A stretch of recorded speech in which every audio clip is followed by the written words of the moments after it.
Hey everyone, looks like we are live. It's great to see you. Happy holidays, Merry Christmas, Happy Hanukkah, all that great stuff. I hope everyone is having a great holiday season. Bobby Silver, how are you? How's everything, sir? And Bobby, where are you from? Eventually I'll just know it, but where are you from, Bobby? It's great to see you. Merry Christmas, sir. I'm so glad you're here. It looks like my picture's a little blue. Let me see if I can just lighten it up for you. Let's see. We'll go to Effects, and we'll just come over here. Oh, Cape Cod. Beautiful place. Oh, that's fantastic. I once shown at the Cape Cod Pastel Society a long time ago, and that was a lot of fun, like around 10 years ago. Nice group of people, really nice at the Pastel Society of Cape Cod. They were really nice. I'm just going to see if I can make this a little brighter. I think that looks pretty good. Just giving it a little more, giving her a little more brightness. I think that's good. So glad you're here. Did you have a really nice Christmas, Bobby, with the family? So today what we're going to do is this is the part 2 of painting and oil painting for airbrush artists. Stuff that, oh, my Christmas was very good. Thanks so much, Bobby. Mr. Michael McClung all the way from Maryland. Great to see you, sir. I love the Suzanne Summers painting, by the way. Really great. So today, even though we're working on an oil painting, we're starting it as only an airbrush artist can, by using the freehand stencils and using a plotter and all these different things, using India ink with the airbrush for the underpainting. And then this is the real good secret. Well, not anymore, because I'm telling you guys, is we're using Createx illustration colors. They're the Lifeline series, and so they're done by Tim Gore, part of his Bloodline series. But then he came out with a series that basically has all the different flesh tones that you need. So right now we did our values of light and dark. And now we're going to come in, just as we do on the Wednesday night painting that we're working on together, we're going to do the color underpainting part by doing light glazes of these colors. And basically you have all the colors from the brightest to the darkest. And I just think it's amazing. These colors aren't going to be exact, right? You're going to have to tweak them a little bit, and that's why you add other illustration colors. You can add you can add the wicked line, so that they're all very much interchangeable. Ryan, how's it going all the way from Canada? How are you, sir? Great to see you. I'm so glad you're here. Bobby, how is the airbrush working out? Everything going okay? Any questions? Please let me know. So I'm so glad that you purchased the Extreme Patriot Arrow. I love that brush, but I always love to hear your thoughts, sir. All right, so now we can see okay, so let me give you a quick rundown of what I did, sort of the Reader's Digest version. So at first I drew this out, and then I had it transferred onto the paper. This is Colorline paper by Canson, 184 pound. And then I went ahead with the India inks, my Airbrush India inks. And I went ahead and did a black and white underpainting. After that was taken care of, I used some shellac, and I did a light layer of shellac, let that dry overnight. And here I am right now, getting ready to do the acrylic underpainting, which will be Createx's illustration colors, the Lifeline set, which is very exciting. Bobby says he hasn't gotten it yet. He's hoping to get it, the last one, before you sell it. Very cool. Oh, I meant Michael. Michael already purchased it. But yes, I do have that one for you sitting right here, Bobby, when you're ready. And let's see. And oh, Michael says, Tim, I did some of the features on the Suzanne Summers with the airbrush. Very cool. How'd you feel about it? Were you getting nice detail? And remember, it's all in the reduction, you know? Oh, fantastic. So if you're going to order it Friday, I'm holding it. So as far as until Friday, no one can buy it but you. Okay, Bobby? So that's yours. So I have it held for you. And so I'll have it, you know, ready to ship out right away. And I'll throw in a gift or two for you, as I always do when someone buys my airbrushes. And okay, so now we are ready to rock and roll. Now I have a freehand or a customized stencil that I made that covers her hair basically. And I'm going to go in and start working on her face, on the light areas, and then the midtones, and then the darks, and then we'll go back. You're very welcome, Bobby. Oh, thank you. So Michael says it's working fantastic. Oh, payday. Always got to wait for payday, right, sir? That's for sure. And so, okay, so now we're going to use the Extreme Patriot Arrow, and it should be working really good. After I worked, I believe last night, no, last night was Christmas. I didn't work. It was the day before, Christmas Eve. That's when I was working on it. So I'm going to get out the reference. Let's see. And okay. One of the reasons why I like this is that all the candles behind her, that's going to be quite, it's going to be quite a challenge. Okay, so this one I really like. It's called Light Olive Gold. And I like that because it's very similar to her flesh tone. But look at this though. So one of the things that I'm finding, one of the Timisms, is that the colors always look darker in the bottle or in the cup than when you do spray them. So always remember that. So they're always going to look a little darker. So this is a little bit darker than what I want, but I think it's going to be on the money. So let's go ahead and shake this up rather violently. And so we're going to be working on the light areas. And so what I'm going to do is I'm just going to coat the bottom here.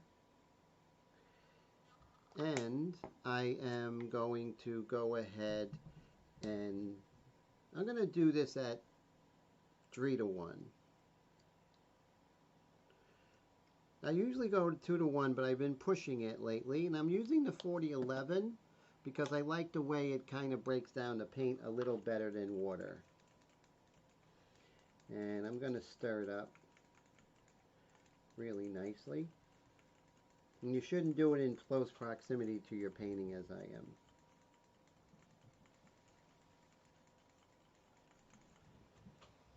Okay, and there we go. And so now we are going to put that in the customized Extreme Patriot Arrow. Now don't fill it up all the way, maybe like 1/3 or 1/4 of the way. We can always put more in. Alright, so I want to test it, so I'm just going to get like a little test paper here. We're going to test our spray, and we're getting beautiful spray patterns here. So we are doing really good. And Michael says, it's funny, Tim, that I'm kind of doing the same background as you are on your paintings. Yeah, you know, that blurry background is quite a challenge. And when we pull it off, though, it's going to have this really kind of realism, which I really like. So here goes nothing with the Tim Gore's light olive gold. And that is 5016 by Createx. So I'm going to be a good 4 inches to start. And I'm just going to do one even on her forehead. Now remember, this is an oil painting, so we're thinking a little bit differently than if we were working in as a finished airbrush. Now we're gonna overlap into the midtones. That's okay. Just like if you're clear coating, you want to overlap, right? You don't want a break in between. I'm gonna go down the bone and the cartilage of her nose. Mr. Steve Leahy, how's it going? Merry Christmas, sir. Great to see you all the way from Massachusetts. How are you? I saw your 2-Minute Tech Tuesday. It was very informative. Thank you, sir. Sorry I missed your live stream last night.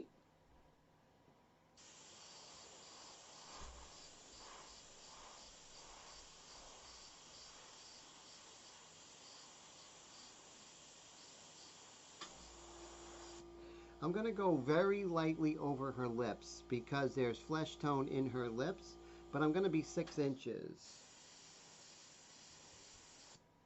There's always flesh tone in the lips, so that's important, you know. So Steve, what were you working on in the live stream yesterday? Very lightly.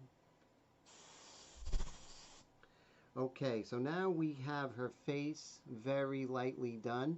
Now we can go down to the hands, but we don't want to just blindly paint the hands. We want to see if it's lighter or darker. It's a little bit lighter, but we'll start with the same color. So maybe my distance will be a little greater. Maybe I'll be at 6.5 instead of 4 inches here. It just assures me a nice even coverage, which is good.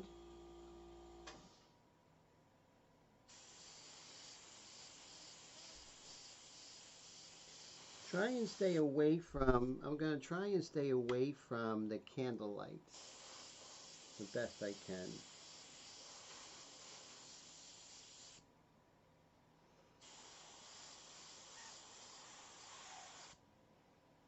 And I'm going to let this dry. I'm going to do yet another coat.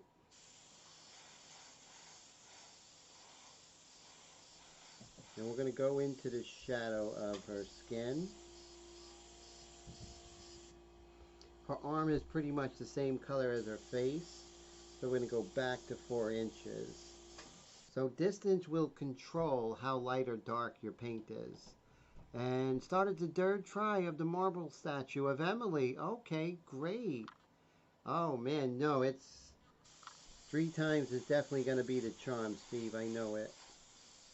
The other paintings were coming out really great, in my opinion, and probably everyone else's, but you know what you're looking for.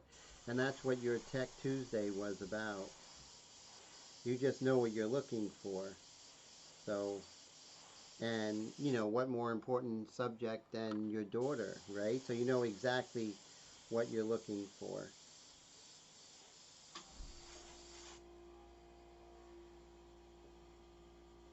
And then we'll move on over to her other. And you bring those magnets up to the edge, which is good.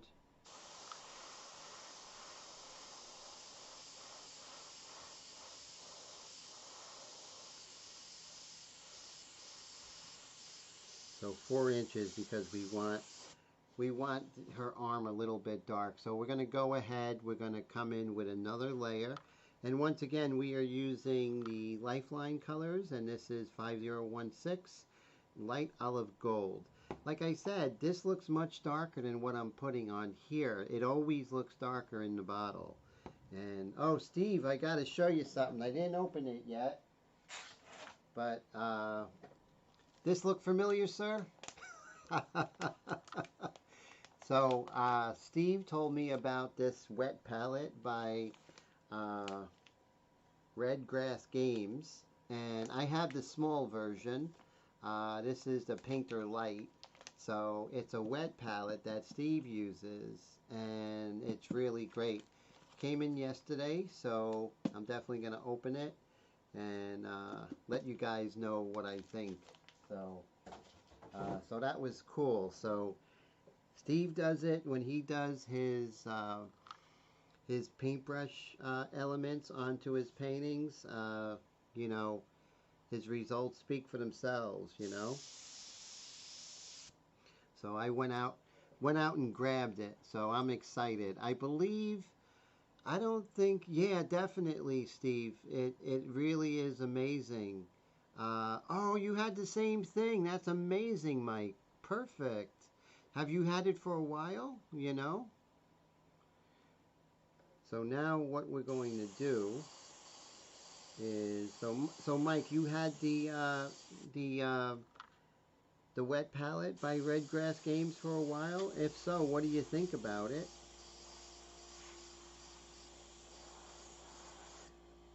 And again, 4 inches, right? The reason why 4 inches, we want it a little bit darker than our hands. So, oh, perfect. Oh, great. Yeah, Steve, I'm really excited to use it and just waiting for my chance. I have a couple of paintings that are going to get to that stage rather quickly, this one included, so we'll be seeing that. So I'm not sure. I never want to step on anyone's toes with the live stream. So today, Mr. Bill he canceled his live stream, and also my student wasn't feeling well, so it kind of all worked out. So with all that being said, I went ahead but I want to have at least a second live stream during the week, and I'm not sure what day. I have to work it out. So because there's some really, there's so many great live streamers out there, and I don't want to have it to the point where they're gonna miss someone else's great live stream and miss it because of mine. So I want to work it out so there's no schedule uh, conflicts. So I'm just asking around. I think Friday might be a good night. I just gotta ask Mr. Scott. Sometimes he does Friday nights, you know. Oh, it's been working. Michael says it's been working great for him. And I know Steve is having great success with it. So as you can see, just now in the image, like I'm watching it on the camera, and it looks blotchy, but it's very smooth here. Very smooth. So what this is, it's going to be like just a beautiful underpainting for oils, which is really great. Now here's the thing about oil paints.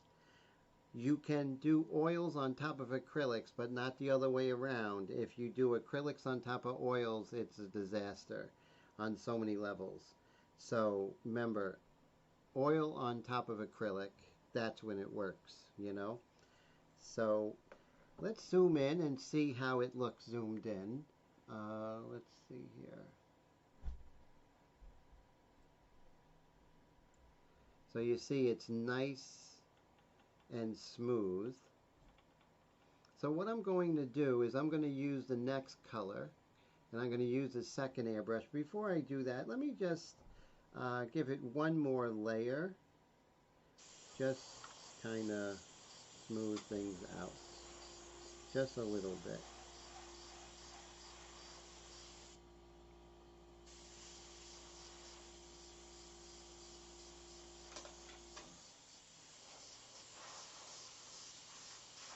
Now we don't have to be super careful because this is an underpainting. The black and white is a grisaille. This is an underpainting. There's a difference, right? In technically, a grisaille is a gray value scale study of what you're going to be painting in a paint on top. Now this is literally an underpainting. You're painting it underneath the final layers, which is in oils. I know it's confusing, but it it worked for the 19th century French academic painters. And so I kind of enjoy this technique myself. Okay, so now that we have this, so we're going to go a darker layer, and so let's see. So we started out with this one, and let's see what darker layers we have. This one is interesting, which is a deep blush. That would be a mid-tone. And then we have this one right here. So remember we had, okay, this is interesting. Look at this, guys. We have olive gold, light olive gold. We have olive gold. And not to mention, we don't have solid gold. That was with Danny Terrio and the Solid Gold Dancers. That's a whole different thing. Okay, so let me see if I can find more of Tim Gore's Lifeline over here.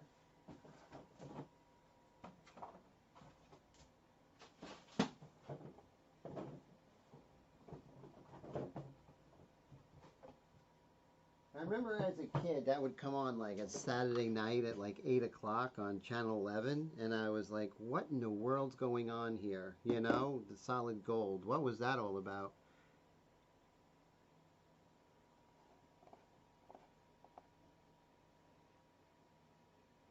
Oh, so Michael said, Steve, he still hasn't seen the unwrapping on Monday night. So what's the unwrapping? What are you unwrapping, Steve? Deep olive gold. Look at this. I got my hands on it. So look at this, guys. I started with light olive gold. You have deep olive gold. And then you have olive gold. But I don't think olive gold is enough of a jump. So, but I like deep olive gold. So let's do deep. Ow, that's the second time I did that, guys. I actually scraped my hands. So I actually scraped my hand against the needles. It's the second time today. Very bizarre. I never did that before. Michael sent me the GTO painting. Oh, wow, that's very cool. Oh, man, that's exciting. Very generous, Mr. Michael. So I'm interested in seeing that, definitely. Yeah, what I saw you did on it's really looking amazing. So here we are, deep olive gold. I'm going to get a fresh cup. I'm going to do the same thing. So everyone knows these cups. I recommend getting these cups and following along. You can pretty much follow what I do, which is I coat the bottom like so. Just coat the bottom. And then I'm going to do a 3-to-1 mixture. I did 2-to-1. Remember my whole 40-11 it? Well, I'm actually graduating to 3-to-1. And I am going to use 40-11 because I kind of like the way it kind of, you know, melts the paint a little bit. So we're going to do 3-to-1.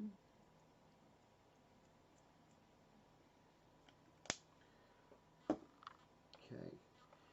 And we're going to mix this off camera really well. Very nice. I'm excited to see that. Definitely. So, Steve, is the painting of Emily a gift for Emily? Because I know it was her birthday.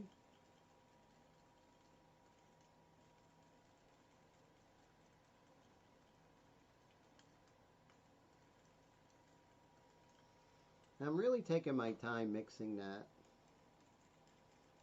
I really wanted to assimilate. So this one I'm going to be putting into my Extreme Patriot 105, also customized by yours truly. So a friend of mine got a regular Badger 105, and it's not my customized version. And he was like, "What is this?" He's used to seeing my Extreme Patriot 105, right? So you get it like from the manufacturer, and he's like, "What is this? This is not what I wanted." It's funny, you know, because people are used to those who even have worked with my Extreme Patriot arrow, and then going to the Extreme Patriot 105 that's not customized. They're like, "What is this?" So it's good to hear that, you know, my adjustments are, people are happy with them and are like, why am I working with this? Okay, great. So I do have the which one is just to make sure. What was the color? So we have light olive gold, and I believe it was deep olive gold, but I want to verify that.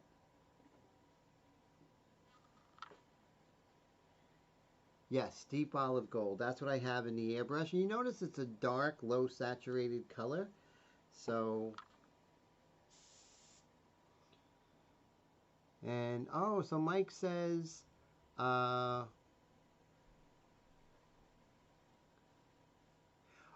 so Steve says not this time as far as being a gift for Emily. He eventually wants it to be the series of people you know. Very cool. And Michael says, Steve and Tim, I gave my brother-in-law the Volkswagen, and now he says he's now going to have to build a 67 Volkswagen. That is amazing. That's really cool. Okay, tested the airbrush, have a nice flow. And now let's go ahead and the song of our people, right, Steve? Let's see.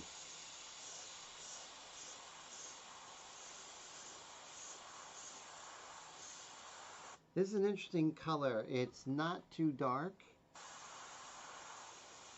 Remember, we can always go darker. There we go. We can always go darker. And just don't be in a rush. And we're going over the India ink underpainting, you know. And you can only paint one part of the painting at a time.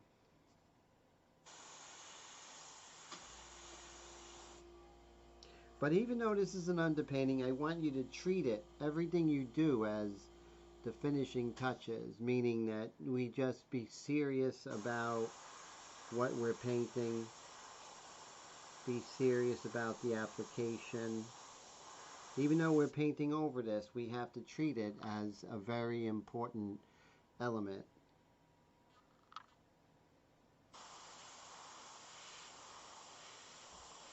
I'm again about 4 inches away.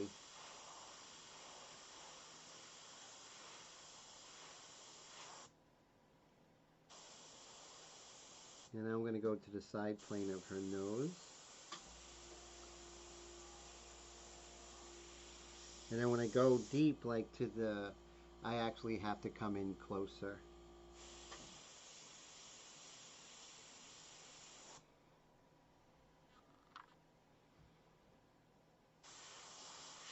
Now I'm going to come in with a lighter orangey kind of color, but before that I may do some color buffing, you know. Oh wow, Jesse, how are you? It's great to see you. Thank you, Jesse, so much for this super chat. I really appreciate you. Thank you so much. It really helps the channel. It encourages me. It goes towards, you know, keeping everything going. You know, getting new supplies such as the wet palette I bought. So, yeah, so it's great. So, thank you so much, Jesse. So, Jesse, where are you? What part of the world are you at? And I just want to say thank you so much. So, this is your 3rd super on the live stream. That is so great. And, Jesse, I'm going to remember where you're from. Sorry about that. Let's go ahead and give you some hearts here and some confetti. Thank you so much. You are great. And happy holidays, my friend. I really appreciate you, Jess. And so we're going to come in. We're probably going to buffer this color using the illustration white and a little bit of orange. Kind of bring that in. I don't have to, because it's an underpainting for an oil painting, but I just want to continue with the whole genre of working with Createx, right? So a lot of people haven't thought of Createx as a underpainting for an oil, but there's always a first time. So now what we're going to do is, before we continue on with her face, let's go ahead and work on some of the darks on her body here. right here, the beautiful dark next to her dress strap. Oh, West Virginia. That is cool. So, my brother lives in West Virginia. I'm not sure where, what city, but yeah, he talks great about West Virginia. And you're not too far from like Cincinnati, right? Or no, not too far from Tennessee, I believe. But you're also next to Virginia. So, where are you closest to? What state are you closest to where you are, Jess? I'm going to do the dark right here.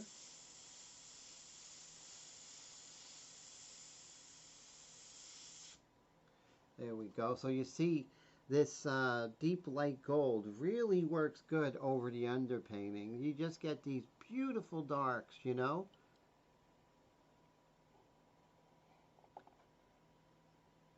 Yeah, the values are a little bit different on Facebook. Uh, they're like pesos, right? 200 equals something less, you know? So they're kind of tricky. Here I'm going to do the dark on the outside of her arm here. And I just want to make sure you're about at the most, when you're doing a large area, you never want to be less than like 3 inches away, unless you're coming into like smaller areas, then you get closer.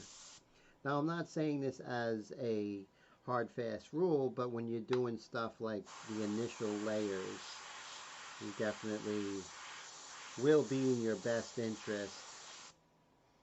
So that's cool. So Jesse's in the house. So glad you're here. That is amazing. And thank you again for the support, my friend. Thank you, thank you.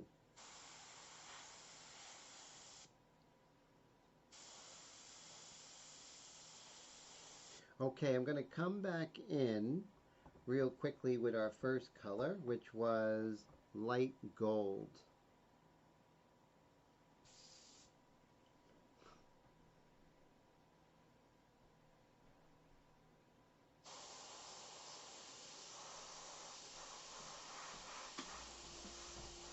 I'm going to come in and reiterate some of this color. See, right now it's next to that beautiful dark of the deep gold.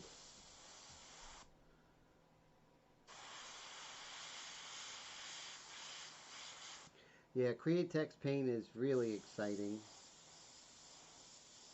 because the applications are so, I don't know, wide sweeping, you know?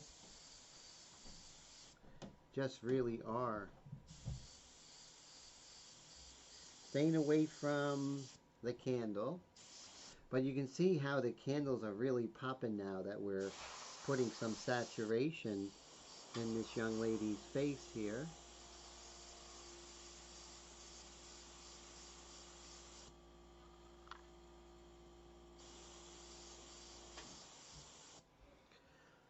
Okay, so I think I'm done with those two colors. I'm not going to come in with the mid-tone because I want to buffer the color. So what I'm going to do is I'm going to empty out said color. This is the regular light gold. And it's really is working very well for me. So when your airbrush is spraying and the paint is flowing, you have a happy airbrush artist. And so I'm going to dump some water in this. And I don't think I'm going to have to clean it out or anything, because I am, you know, mixing it really well with the 4011. Let's see.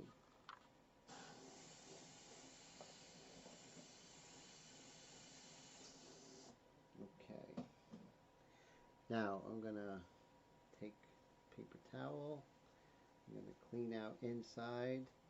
Now I can probably get away with 2 of these color shifts, no more than 2 or 3. Then I got to go to the sink.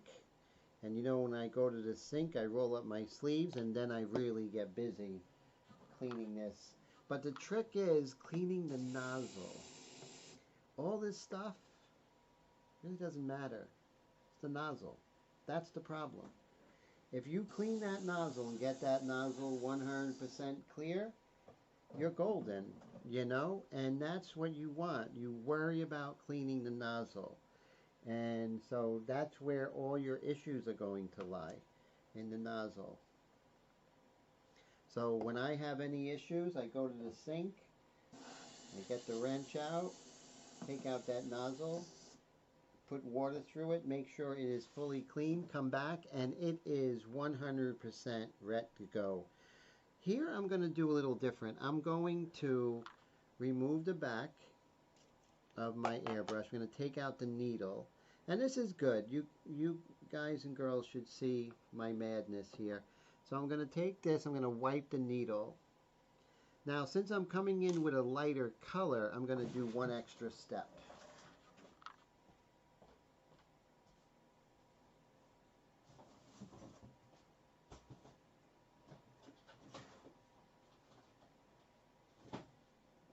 Okay, so your friends and mine, Q-tips. I like the CVS Q-tip brand, but you know, I'm new studio and everything, new challenges. So what I'm going to do is I'm going to take a little bit of water, even though it's in a 4011 bottle. And I'm going to take this and just make sure when you do it, you don't get any little hairs, right? You just lightly, you're going to get rid of, and then you're going to spray out the excess. And then you can see in the cup, it's nice and clean. It's just things that aren't going to, you know, come back to haunt you. And here's a second thing that's really important when you're going in between color. The darn cap. You know, you'll be like, hey, it's great, everything's great. You know, the airbrush is clean. And then all of a sudden when you're spraying, you're going to see the color that's on the cap. And it's not going to be good, you know. It most likely, if you're going from a darker color to a lighter color, it's really going to bite you. So make sure you clean this cap off really good. I usually just dip it in water. I got to get a mason jar with water. And so as you can see, there's no paint in here now, no paint on the outside. And now that's really crucial. Okay, so I'm going to put my needle back in. There we go. And just make sure that the trigger is on top of your valve. Or if you want to get technical, the bouncy thing in the center. That's a technical term, I believe. And then we'll go ahead and put this in. Okay, everything looks good. So now we're going to show you my mixture. And so we're going to take illustration white, and we're going to, once again, we're going to coat the bottom. Maybe a little bit more, maybe like 1/8 of an inch. Like that, say 1/8 of an inch of the illustration white, 50-50. And now I'm going to do 2 drops. Well, let's start with one, I don't know, we'll start with 1 drop of illustration orange. We'll see how it goes. Up, I actually, 3 came out, so that happens. I may have to add more. So I'm going to add my 4011, 3-to-1 again.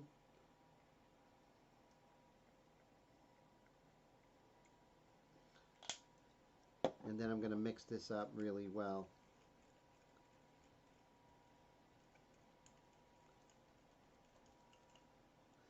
Now this has a lot of orange in it. So I may have to lighten this up, but it may be okay. We'll see. So what I'm adding the orange is going to fight the blue shift, and it's going to lighten her flesh tone. That's the game plan. It's a little light, so I'm going to just add a little more of the illustration white, just because I'm sensing it.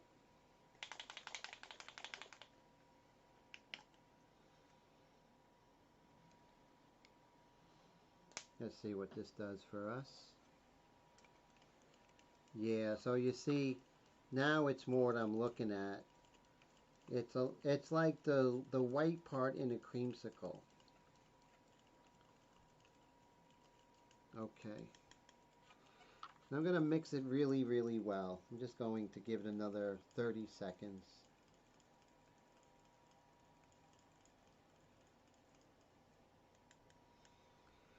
So you might say, well, why am I going? Because you want every step of your painting to look good, or as best as it could. That's the goal. It doesn't always happen, but you want to treat every step of your painting, you know, with that kind of seriousness. And that's why I don't like painting alla prima in oils, which is like one time. And I rather really plan it out. That's me. I like planning it out. Okay, so here we are. So there's a really bright light right here. So we're going to test it out. Now the worst that could happen is that it comes out orange. At this point it's not going to come out blue because we have a good amount of orange in this white.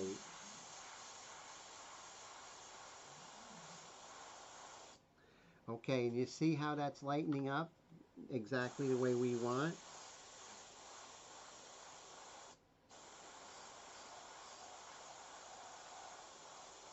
See that? So we have the light that's coming from the supraorbital eminence and the frontal bone up here of the forehead. So that's exactly what we want. So, you know, it doesn't always work out that way, but the more you paint, the more things are going to work out for you. And that's what you want.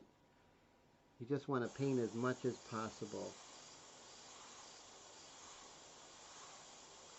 That's like the more you make mistakes, the more you'll avoid them in the future.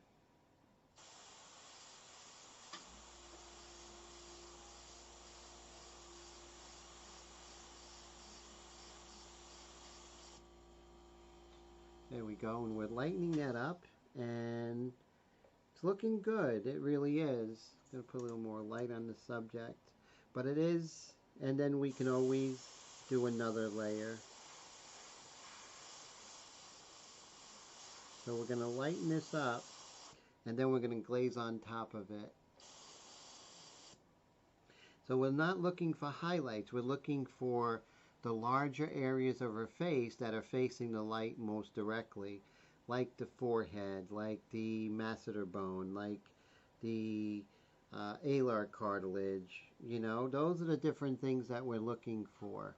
So that's cool. So Facebook stars are the version of super chats. Yes, so true, sir.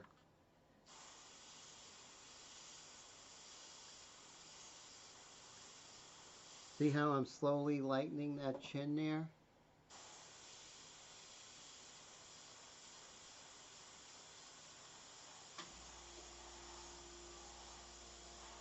There we go. Now the bone of her nose is probably around this color. And then below is a little bit lighter on the alar cartilage, like right there. It's just a little bit lighter there. So it's really important to look at it, you know, in terms of anatomy of what's happening.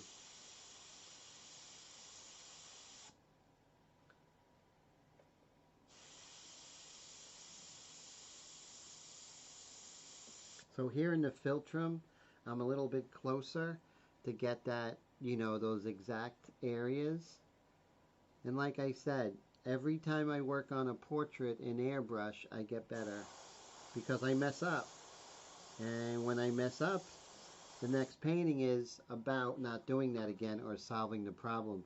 You really can't solve the problem once you're like immersed in a lot of stuff. You got to live with it, but it's the next painting that we can go ahead and make those changes and learn.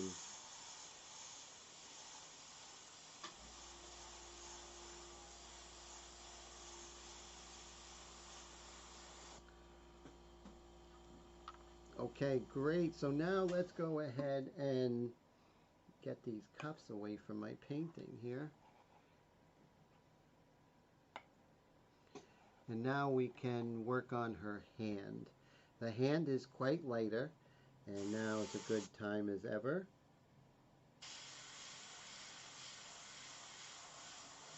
And we got a nice color we can work with. We can glaze over it with some ochres. And try not to get distracted by the highlights. The highlights are just a distraction right now. Right now you're working on getting those large light and dark patterns.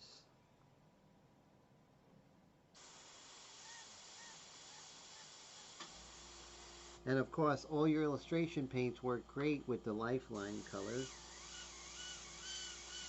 So I believe the set of the Lifeline colors is around $63 at Spray Gunner.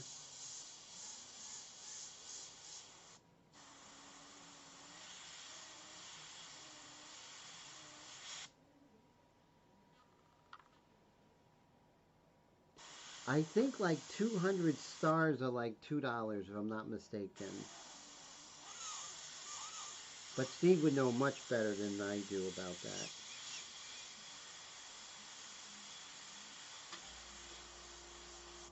See how just a little bit of shaping the light can really bring things together here?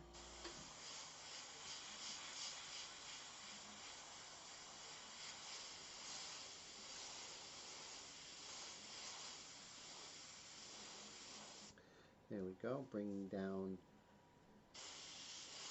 I believe her ulna down here. I may be mistaken. It might be the radius of the ulna.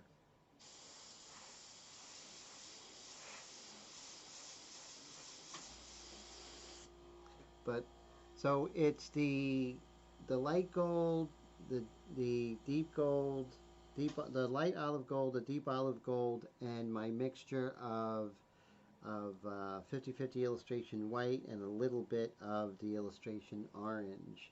And that's what we've been using so far. So you all can do that, you know, and if you do it on top of one of the underpaintings using my Airbrush India inks, it's just a well thought out, it's a well thought out approach.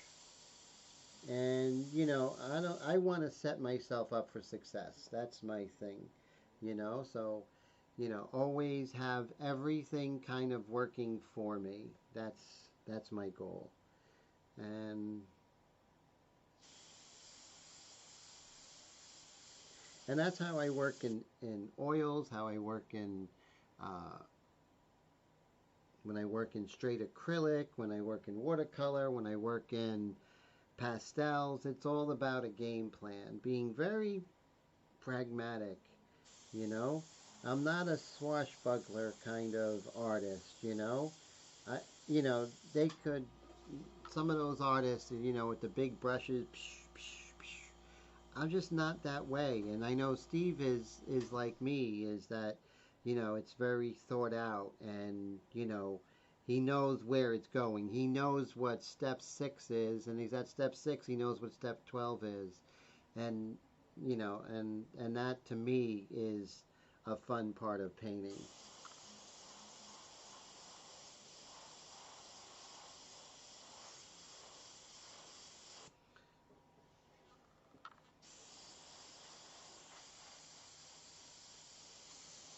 Okay, so I'm going to take this off just very quickly.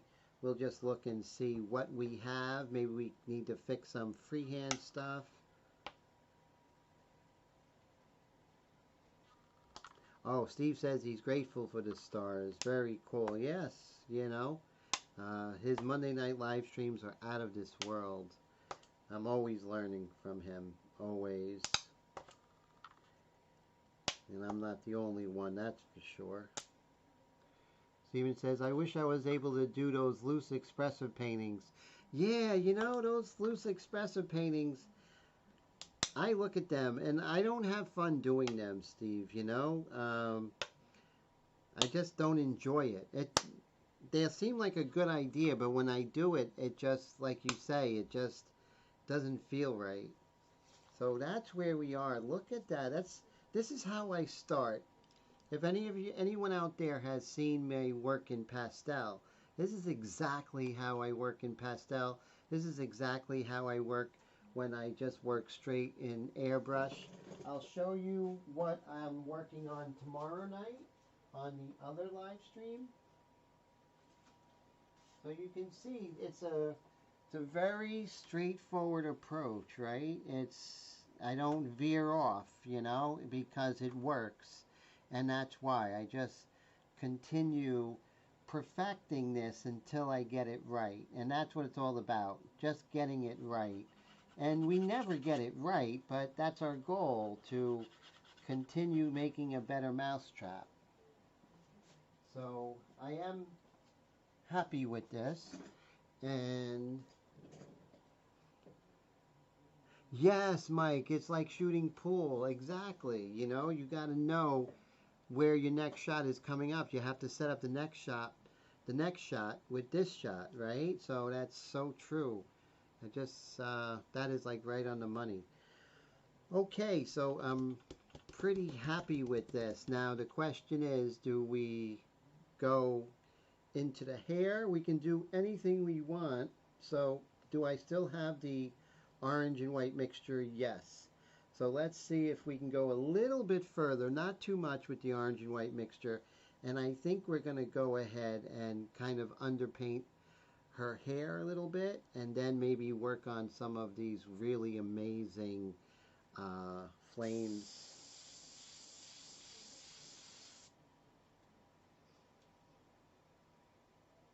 Okay, so now the white mixture is in effect. This is much darker, right? So what I can do with this now this is the dark olive gold, the deep olive gold, right? So this is much darker, and I can just deepen this up. See how I just deepen that up right there? Same thing, I can deepen up some values here.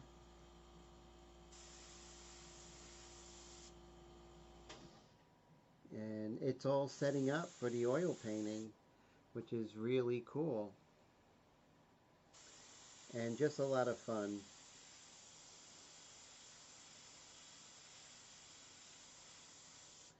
So when we're oil painting and we're doing glazes and scumbling, and that's another thing, the way I oil paint is very similar to airbrushing anyway. Very similar to oil painting. And then my pastel is very similar to oil painting. So every technique basically works together to give me more information to do a better painting in whatever medium. And that's what I teach, and I think that's why I always advocate, you know, other mediums are not going to hurt you. They're going to help you. So, you know, even if it's just, you know, as a side thing, other mediums are going to make you better at your main medium. It's so true.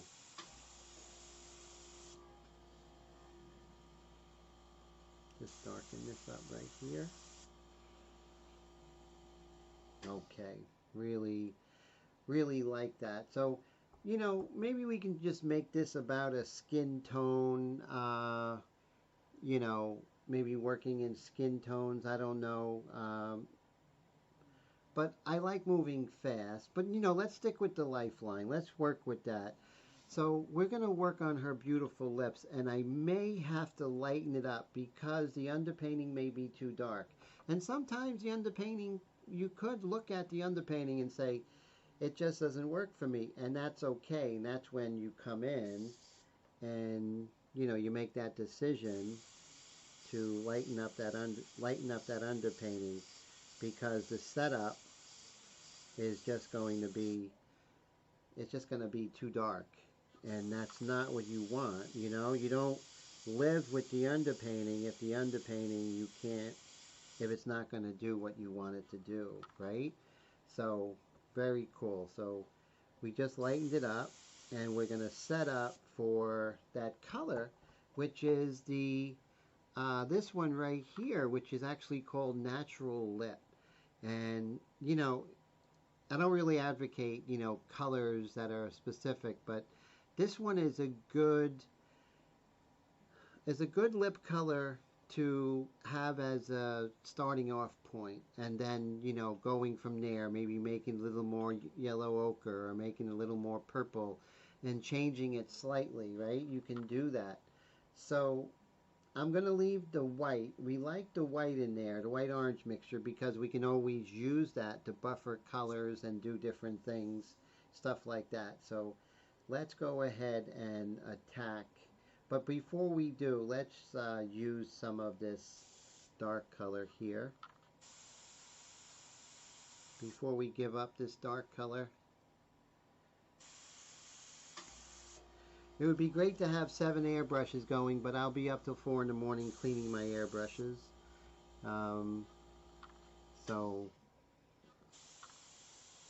But that's the thing. I don't want, I want you to just enjoy the process, but really, really calculate it, do everything you have to do, calculate it, set yourself up to succeed, have everything all. And then even doing that, it may not succeed, but at least you set yourself up for it. I'm going to put this back in here. Hey Steve, where do you get those cups, those bottles with the tops? Is there a place where you get a better deal for that? I'd love to know, because I know they have them on Amazon, and what I've seen were a little bit pricey. I don't think I want to put them in my ink bottles, but you think they would work in these guys? That's actually a good idea. All right, let's see. I'll be right back. We're going to try this, Steve, and we'll see if this works.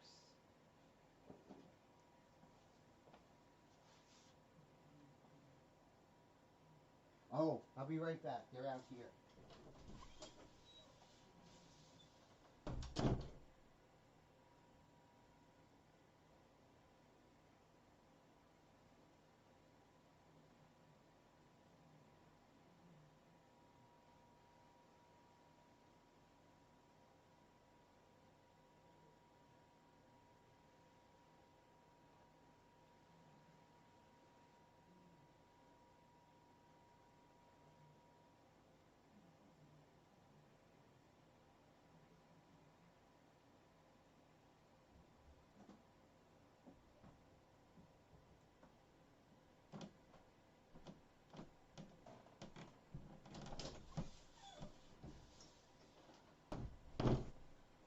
Okay, so here goes nothing, my friend.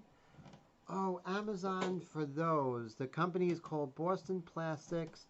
The glass mixing beads are actually slingshot ammunition. Oh, cool. Thank you, sir. I'm going to look into that, definitely. I'm going to try this for my light. No, this is not light gold. This is my white mixture. Orange and white mixture. And when you put them in those airtight bottles, what's the shelf life on them, Steve, if you don't mind me asking? Oh, that wasn't good, guys.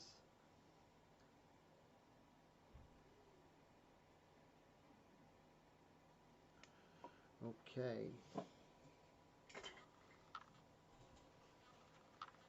Hey, Dan, how's it going? Great to see you, my friend. How are you? So glad you're here.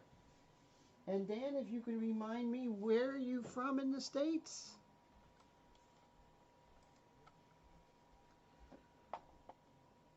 Mr. Air Todd, how's it going? Oh, great. We got some people coming into the chat. So glad you're here. Mr. Air Todd, all the way from Mr. Air Todd, all the way from San Diego. Indefinite, Indianapolis. Great, very cool. I heard David Letterman's from there. And also Mr. Larry Bird, which I know Mr. Steve Leahy knows. He's from Larry Bird's from French Lick, Indiana, which is cool. So indefinitely. So I am going to do that, Steve. I like to have my paints last indefinitely for certain.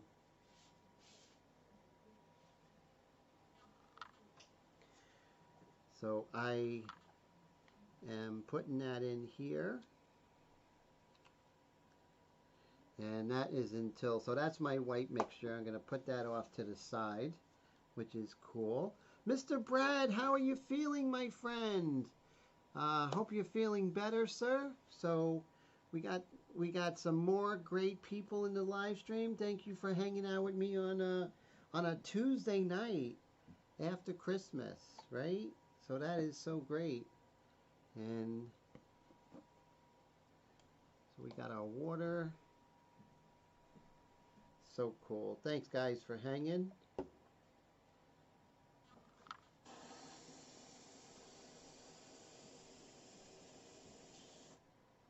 Okay. And not feeling that much better. Oh man, so sorry to hear that, my friend. Plenty of liquids, as you know, not telling you anything you don't know, but plenty of liquids, right? Okay. So we're going to, once again, we're going to be working with that Lifeline natural lip color, right? So that's going to be cool. And so I've been having some near misses with paint today, so I'm going to definitely put her face down over here when I mix this. So I'm learning my lesson after a while. Oh, when you get the bug, you get a bug. Oh, man. Well, I know you drink those herbal teas that usually knock it out, which is good.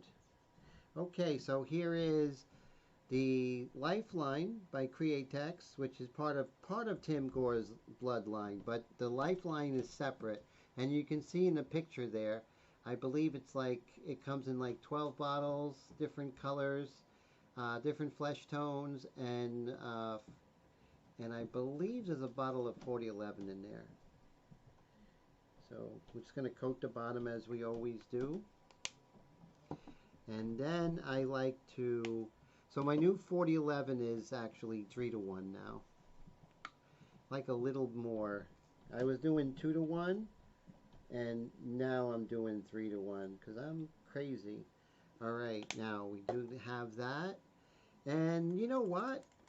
It's a good base. And, you know, we're doing an underpainting. So it's a good lip base. So I like that. Bobby says a bug is going around for sure. Came through your house this past weekend. Oh man, how are you holding out, sir? Are you one of the ones that don't have it? And always, so my mouse got some paint on it. Poor mouse. My computer stuff is always a casualty. Okay, so now we're going to put some of that in our Extreme Patriot 105. Not that much because we're just doing the lip. But this color, this Lifeline, all the colors are related, so we actually can do some glazing over her face and arms as well. So that works out. I'm going to take a swig of my LaCroix, or this is Black Raspberry with 2 Z's. So let's see how this goes.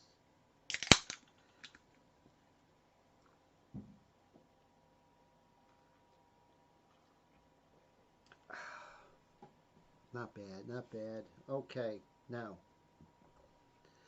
let's give this a shot.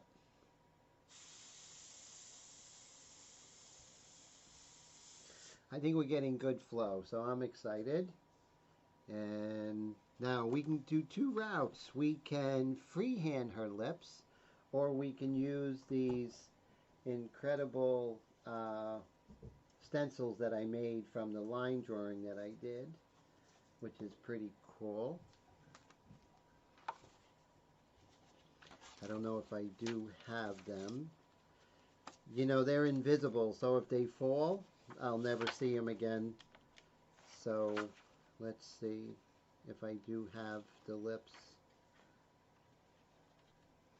You know, there was a green envelope, and in that green envelope, had the smaller stencils that I made. And it might be under here. And let me check just really quickly over here. It's worth a quick shot here. Let's see.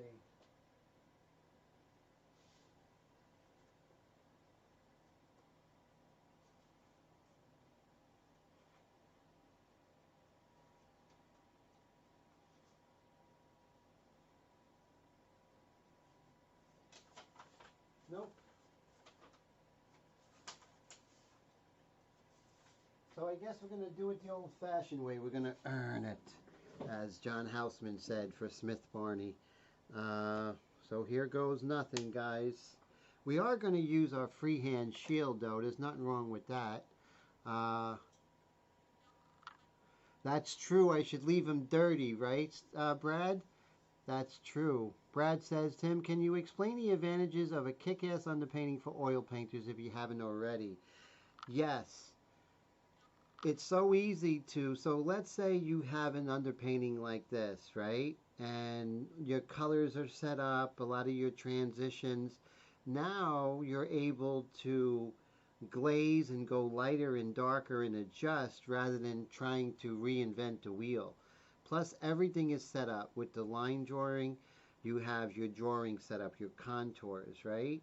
With the black and white underpainting, you have your values and your edges established. And then with the color, you have a solid base where you can go ahead and start the glazing process, which is thin glazes of darker color over light color. Scumbling passages, which is a lighter color over a dry, darker color. So those are the main advantages to all of this. So now we do have, just to double check, our lip color. And here goes nothing, guys. Let's go ahead.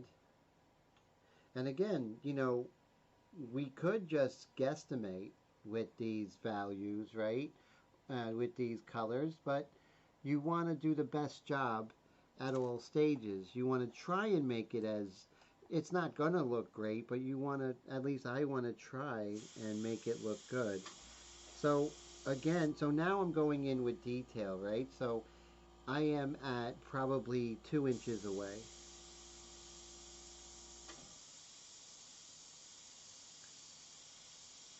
Now, you see, as I lightened those lip color, got rid of the gray in the underpainting, I'm able to do a glaze over a lighter color. So that's what we wanted.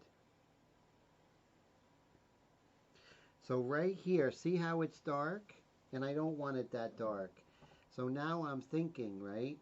So let's use our white mixture. Make sure that we have good flow with this. And what my game plan is to lighten the bottom part of her lip.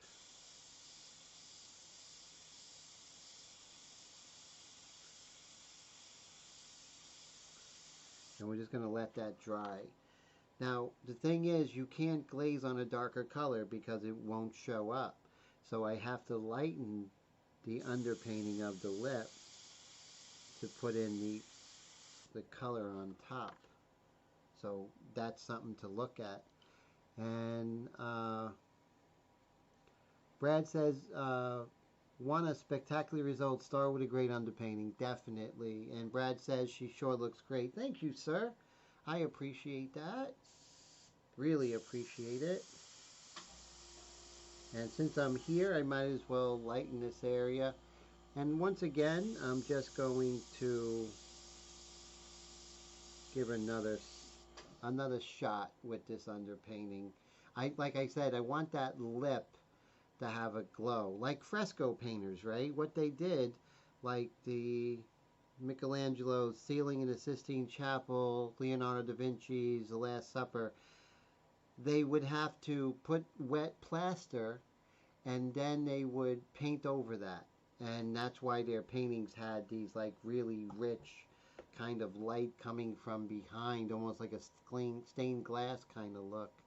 And Michael says, so if I want to make a Picasso, I do this underpainting first and then use the brush strokes on top of it?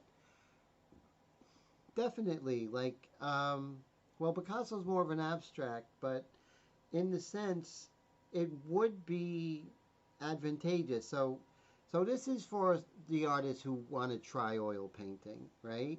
But if someone just says, okay, just try oil painting, and you guys and girls have all this knowledge of airbrushing, my contention and my belief is that if we approach it in the first, let's say, 50% of the painting, if we approach it in all the great knowledge that all of you have with airbrush, then oil painting would be a natural outcropping of all your knowledge, right? So, and your work will look different and exciting.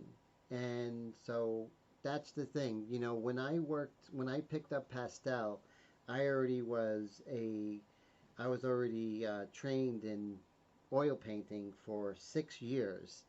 So there was no way I was going to paint in pastel like a pastel artist. Why would I do that?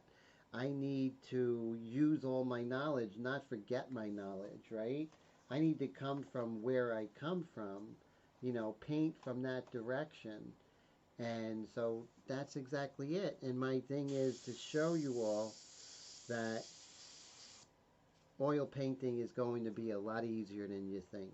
I know that sounds, you know, but it is. It's going to be a lot easier than you think. So that's what I feel is really good. Okay, so you see I lightened up her lips. Now watch as this right here, this natural lip color 5028, how it really sings on top of this white. See how that really sings now. 1 second rule, you're not exempt from the 1 second rule with underpainting, right? So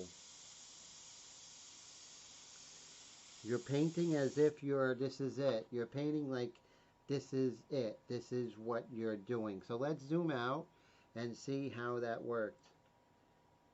Wow, look at that. What a great start, right? You know, the lifeline, there's something there.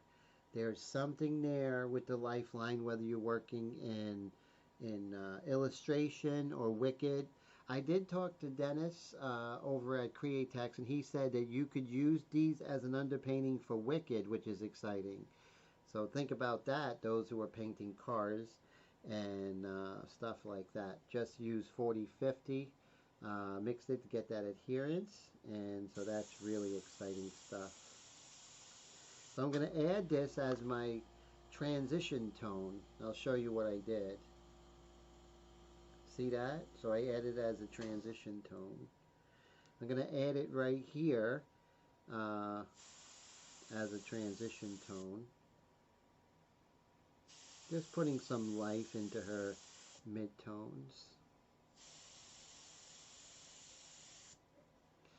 So let's say you'd be like, Tim, that's not as orange as I like it. I like it more orange. I could glaze over orange with that, or come in with the white and orange mixture, lighten it up, then work on it from that direction. So it's fluid. So I really feel the way that I'm working in airbrush right now and working in colors, it's fluid, like working in oils, in the sense that, you know, there's nothing there you can't fix, you can't get rid of. So that's basic. So now I have this beautiful orange color, this lip color. Why not do the tips of her finger? And right here. Now if it's really light, I'm going to increase my distance, right? Now right here it's lighter. See? So this is a good thing to see. So this is where the white mixture really comes into play. So I was a little overzealous with my underpainting here. It's too dark. So if I come in, so if you're glazing with a color that is lighter than what you're putting on, then it's no longer a glaze. It's not going to do anything. It's just going to kind of sit there. You might change it a little bit, but that goes against the whole technique of glazing. So what we have to do is lighten up part of this finger and then we could glaze it, because it has to be something lighter that you're putting the darker color on. And not only that, but the darker transparent color. And it really is interesting. And then when we go into the oil part, we'll talk about scumbling and how important that is. Scumbling is crucial. But I really work wet on dry. This is the only time where I might work wet on wet a little bit, but most of it is wet on dry. And that's basically what you do in Airbrush, is pretty much wet on dry, right? You're not working wet on to wet. That would be a disaster. Oil painters like working wet on wet. I don't like it. I will do it at times, but when I'm using a palette knife like this, and then I can just like kind of, you know, go over it. But that's different. That's a horse of a different color. So let's go ahead and we're going to lighten up her index finger.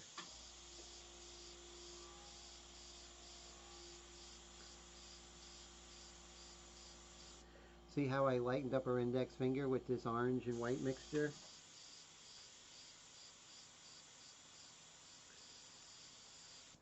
And I'm lightening it up significantly, because look at it, now it looks crazy, right? Now look at that finger, it's like totally out of whack, you know? Oh yes, scumbling up the stairs is really important, definitely.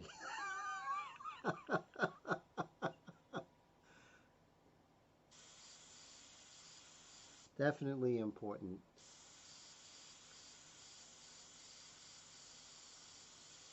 And I'm going to lighten up those fingers again. And so now, so it's all a big setup, right? So now I'm going to scroll down, and now you can see that was in shadow before. Now here comes the natural lip color. And now I'm going to come in, and now I'm putting a glaze, a reddish gray glaze over that finger. That's slightly in shadow. So that's the whole thinking. Then I can come back in with the deep gold and go ahead and darken it, but I wouldn't be able to get that really rich saturated orange if I didn't light it up with white first. So it's like a necessary thing, right? It's a necessary thing. Okay, so now I think we're pretty good. Maybe we can work with this orange and white, the white and orange mixture. Let's see. And you see, it's, you know, you got to be careful. If there's not enough orange in it, it'll get blue. If there's too much orange in it, it will be blue. I mean, be orange. So you want to be careful. Keep an eye on that. You know, sometimes when you're working also, it will separate. So you got to make sure that doesn't happen either. Especially going up the escalator. That is so true. Definitely.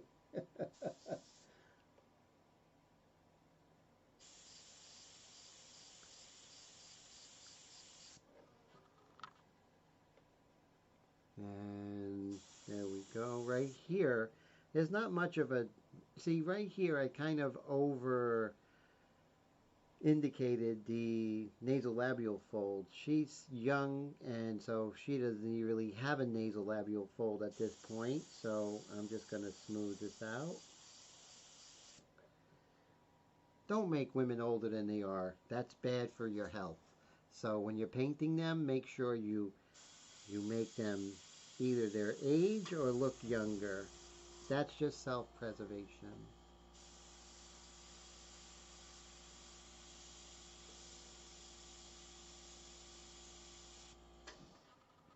Okay. Liking it. You know, it's not perfect at this point. Still early. Okay, so now what we can do is, so that's pretty good. Let's go ahead and see what else we can do. Now her eyes, let's see.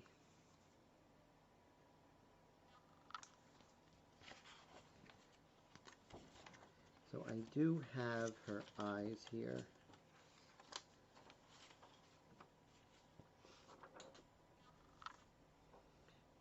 see how this would work.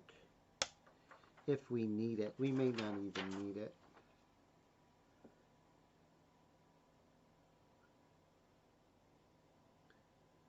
Nope, we don't even need it. So this is what I'm going to do.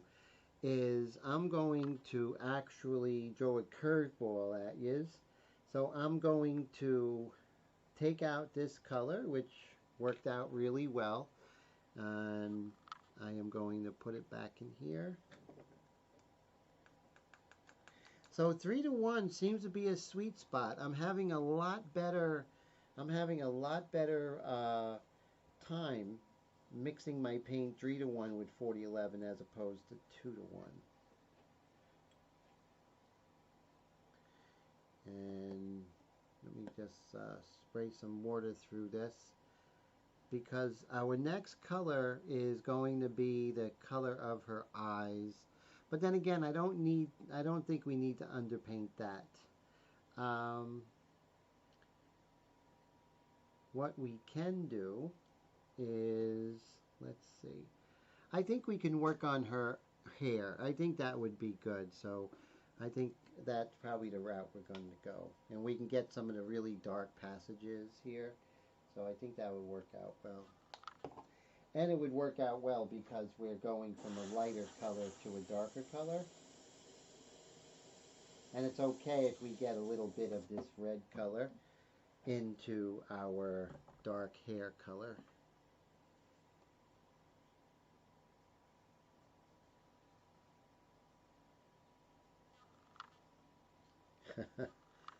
Very cool. Okay. Now, so do we go with the lighter hair color first? I think so. So I think her hair, to me, kind of looks like raw umber, right? I'm thinking raw umber. I'm feeling raw umber. And so we are going to look for a raw umberish color in illustration. We're going to stick with illustration colors with this underpainting. So I think that's interesting, sticking with illustration in the underpainting. So I'm going to be looking for, so we have illustration red, violet. Let me put these aside.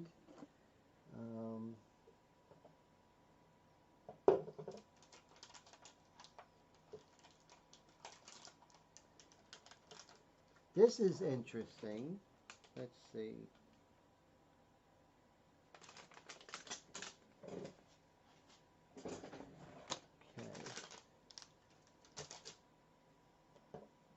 Now, if I went with Wicked, I would know exactly what color immediately, of course, right? So, but I work in Wicked a lot more than illustration, but I want to keep this illustration. So, here we have illustration burnt umber. That's a good starting point. Let's go ahead and do that. So I'm going to coat the bottom with this, and it's a little bit of a lighter color. So you don't want to always lighten the color with white. You want to keep the saturation. So you look for a color that's inherently lighter that you can lighten it up with. And so I'm going to be looking for that in illustration. If you add white, what you're going to do is you're going to kill the saturation. And I don't necessarily want to kill the saturation unless that's what I want to do, right? So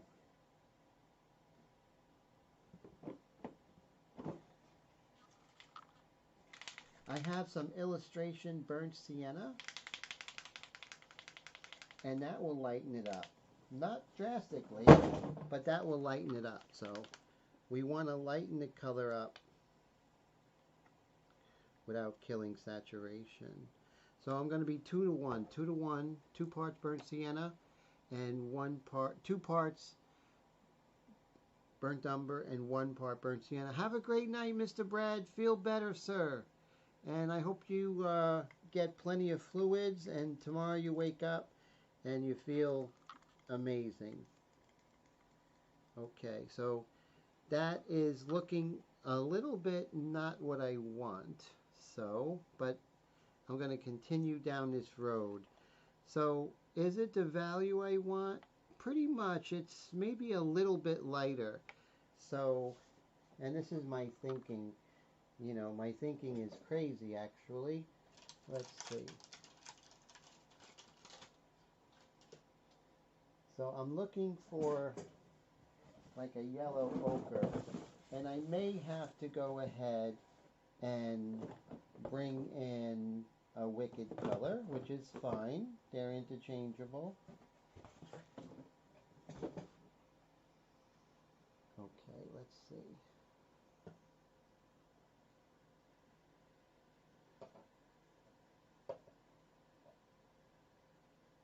I'm probably going to go wicked here because I know their colors so well, and they are interchangeable, which is great. So let's see. So I'm looking for wicked burnt, wicked raw umber. Let's see if I can find that.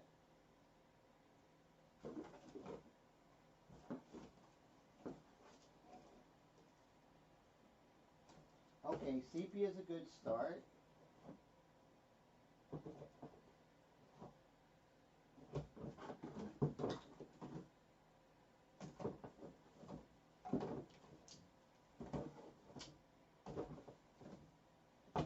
And it's probably up here.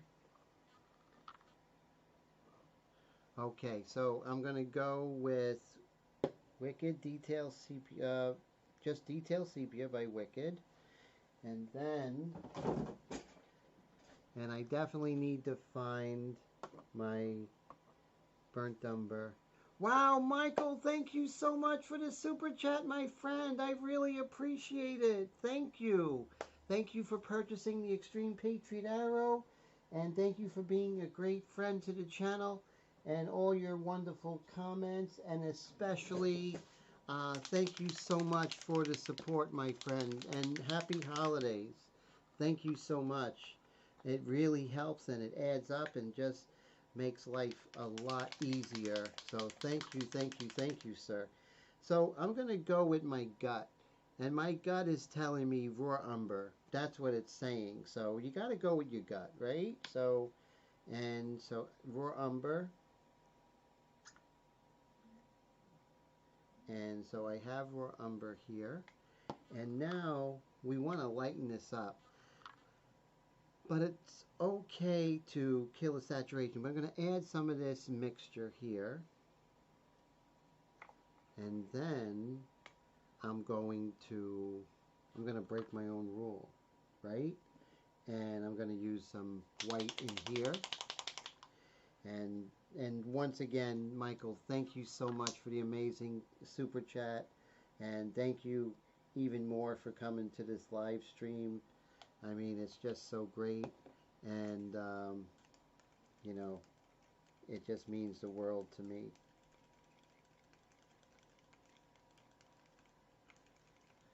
And you see here, it's kind of what I'm looking for, but much darker. And I'm going to have to thin this out, and then I'm going to put this in a different cup, because you don't want to end up with like a huge cup of color. So I'm going to put some of this in here as my starting point. And then I'm going to 4011 this because it has wicked in it. There we go. And now we're going to come in with more of the burnt umber. The raw umber. Forgive me, guys. I don't think I need sepia for this. And let's get her out of the way. So here's more detail burnt umber. Going to put a little bit in and we're going to mix it and see if we're going in the right direction. Go with your guts with color, you know, what your gut is telling you. And now it feels like I'm going in the right direction. Okay, yeah, it's definitely in the right direction. Maybe a little more burnt umber, or let's try some detail smoke black. It's a little bit more of a blue color. Let's see how that goes. Ah, thank you. I'm so glad that you learned from these live streams, sir. And definitely you're learning from Steve's live streams, that's for sure. I do. That's very close to what I see, right? Okay, so this is detail, a lot of detail in this. I'm going to put a little more 4011 in here. And then we're going to put a little bit of 4050 in there, just a little bit. There you go, boom, here's some 4050. There we go, put a little bit of that in there. So it adhedes, it has adhesion.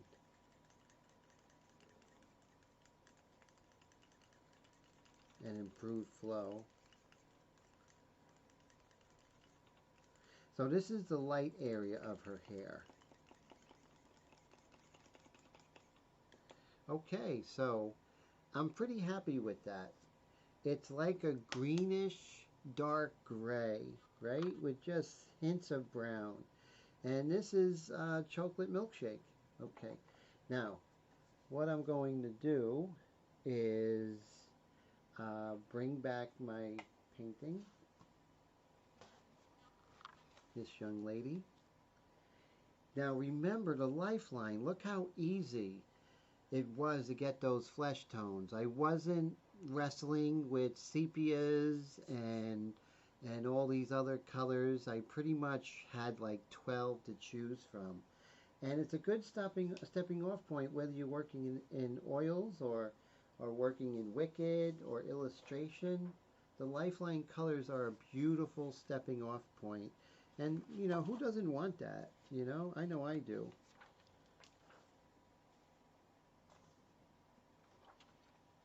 Michael says, Tim, do you use a mixer before you start a live stream to shake your paint up? No, I just go, just mix them, you know, and hope for the best. But I know, you know, the mixers are always good. And it just improves your success rate by mixing them that way. And maybe if I have enough mishaps, I'll probably get one of them. Okay, so we're covering up her hands. We're covering up her face, her shoulders, and all we have is her hair exposed. So right now we're doing the lighter color. Except for the highlights, that's super light. We're going to stay away from there the best we can. Take a swig of seltzer.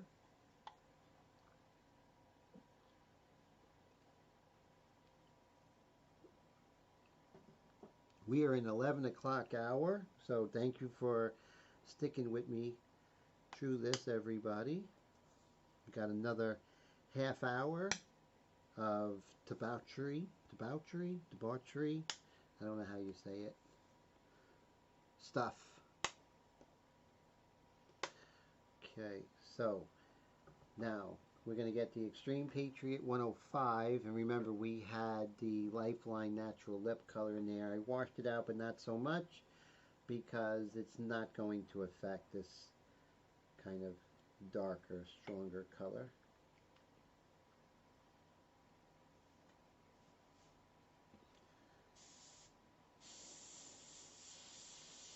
We got to get rid of anything that's in the front of the airbrush.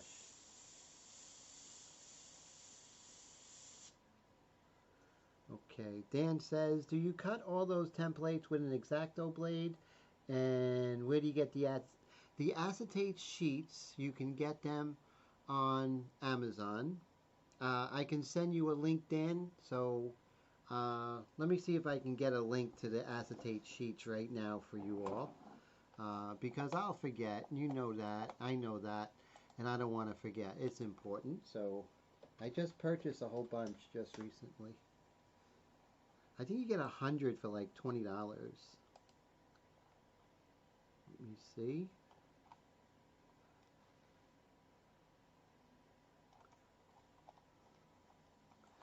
Okay, so we'll go to orders.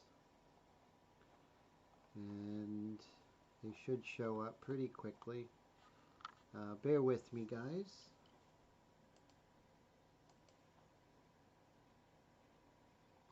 There they are. And I almost got the link for you.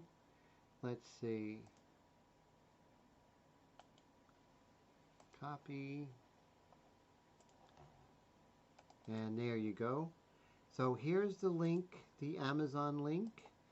And that is an affiliate link, so I get a slight little baby commission if you purchase them. Also, with that link, I use a Cameo 4. I use that to cut my stencils, which is really cool. So if you haven't got a Cameo 4, and they have a Cameo 5 out, but the Cameo 4 is just as good, I highly recommend it. It will be a game changer for you. So think about it. If you have any questions, you can always email me, and I can go a little bit deeper for you. All right, so now we have our lighter hair color here.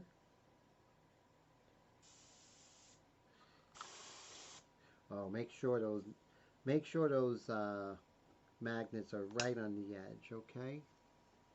Oh, a Cricut, that would work. Definitely. Definitely, sir. And okay, so here comes the lighter hair color,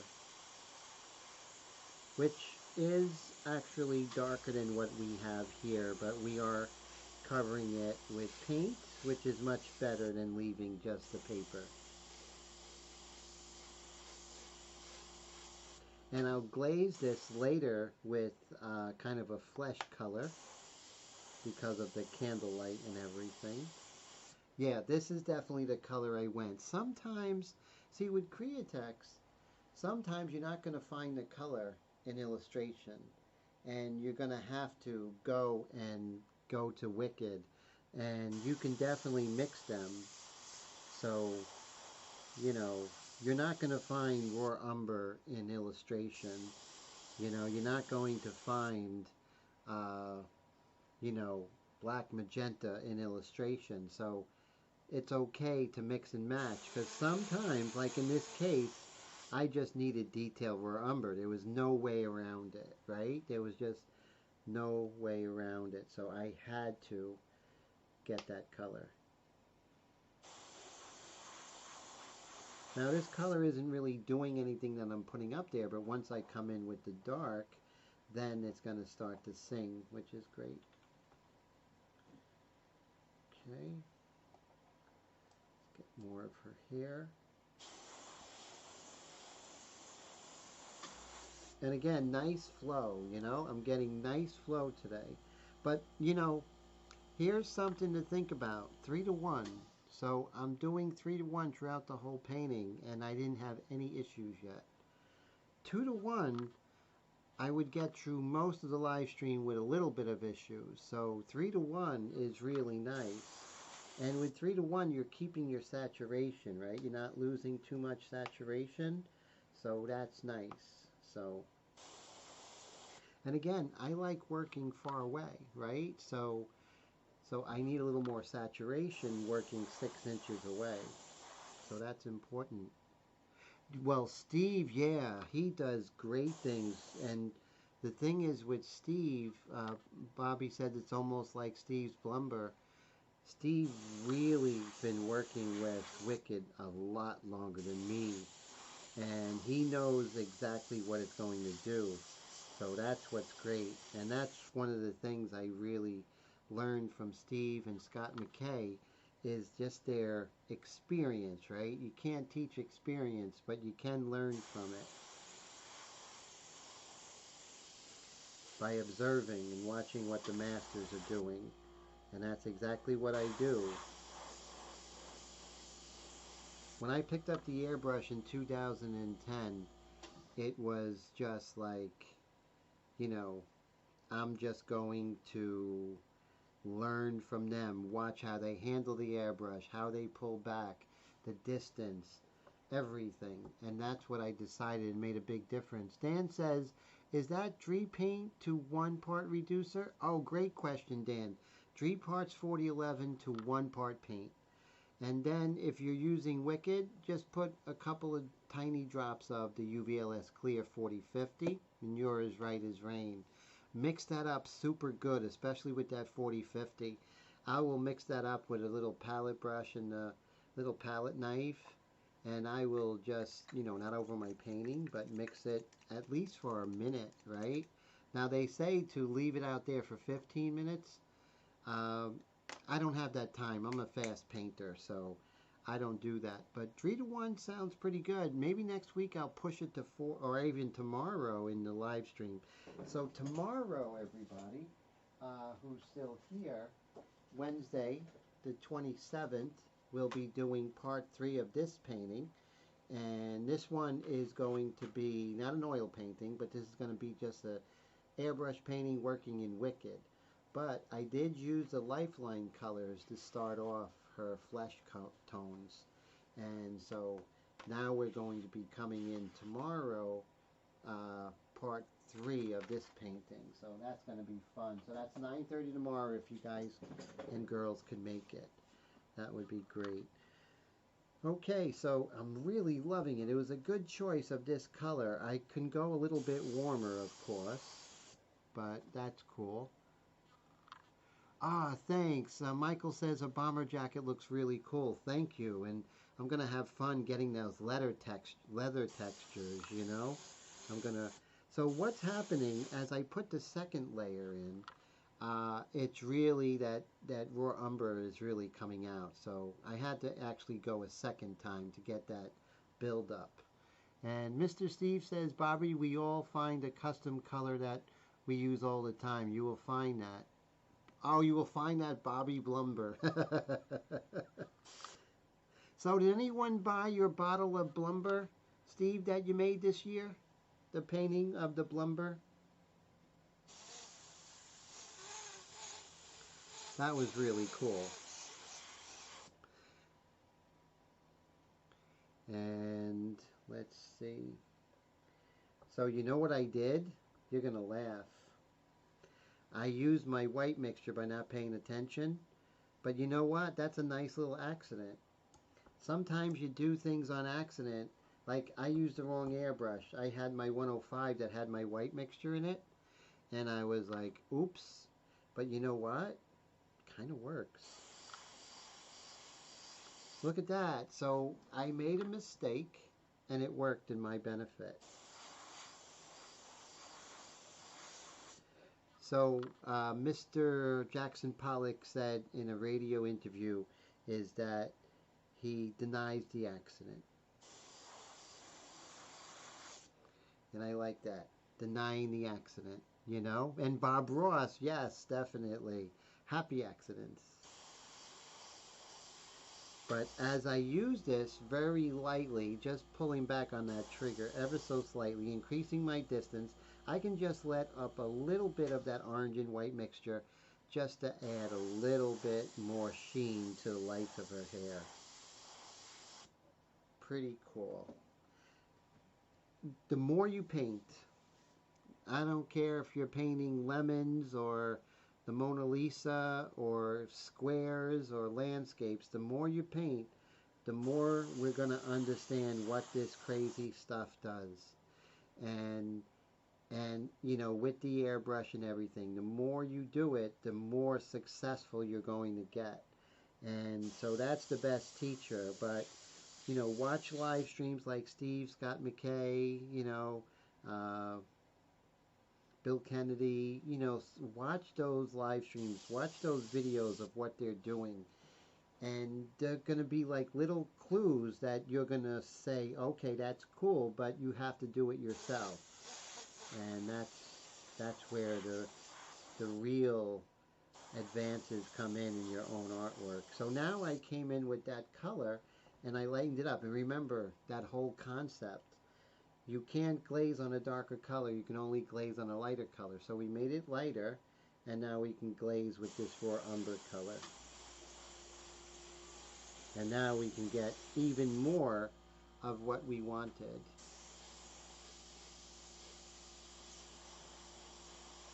Or should I say closer to what we were looking for.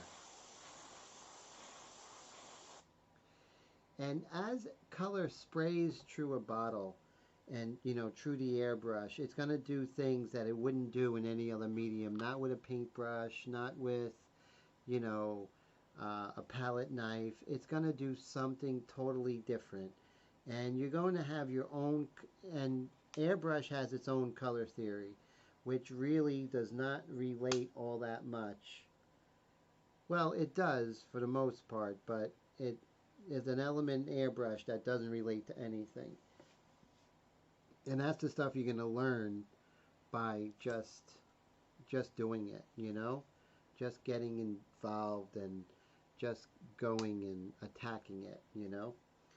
Okay, so now we're done with the raw umber, right? So we're going to take the raw umber. I'm going to keep this orange mixture. You know, when I'm really flowing right now, I'm always having airbrush with the orange and white mixture because it's always important to buffer the color, to lighten the color, to get good blends. So the orange mixture, or the white and orange mixture, is always ready to go in the separate airbrush. Okay, so I'm going darker, so I don't have to clean it that much, right? Because a lighter color is not going to affect the darker color as much and vice versa. So we're going to go ahead and dump this. So I've been working 3 to 1 all day. I haven't had any issues and working, well, not all day, just 2 hours. Okay, this is 4011, but the 4011 bottle that has a rip that has water in it. We're just going to shoot some water through this, and then I'm going to wipe the cup.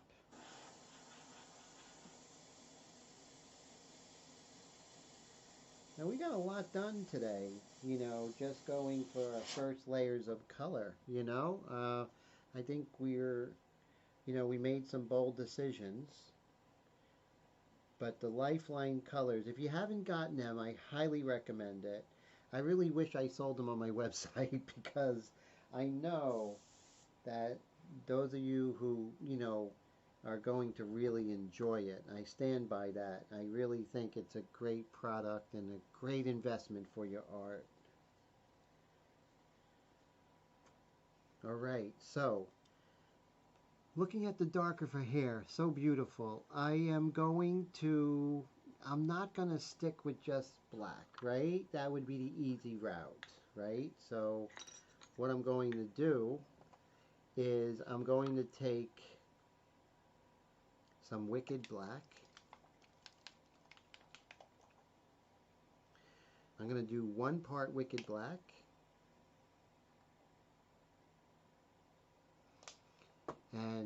And everything is very warm, right? So it's a warm color.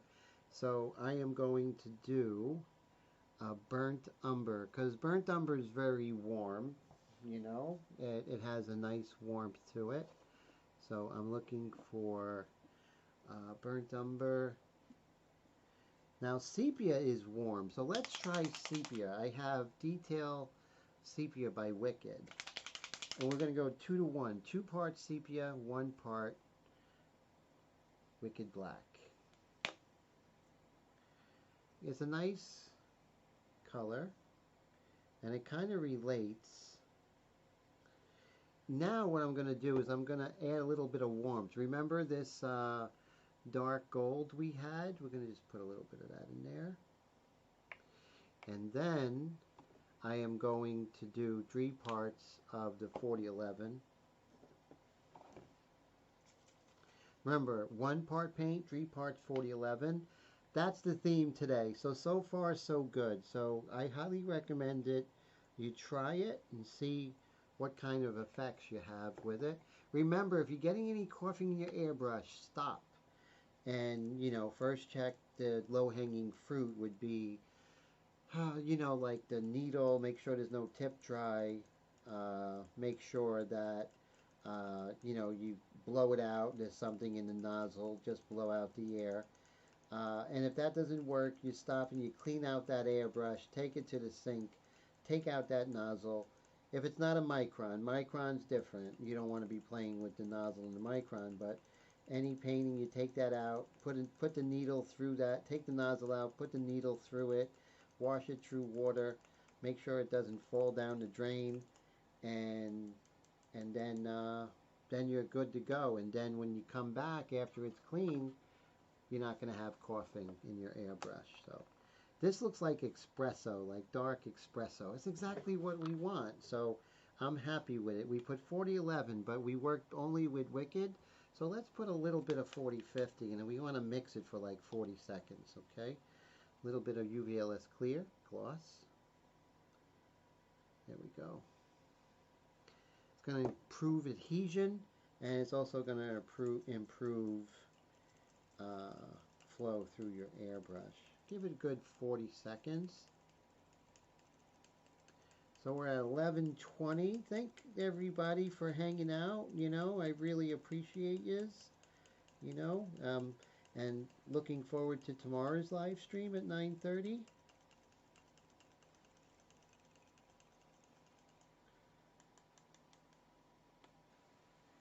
And even if you don't have any plans to ever work in oils, there's still a lot of airbrush stuff that I'm sharing with this, and you never know, you might like, I might convert you.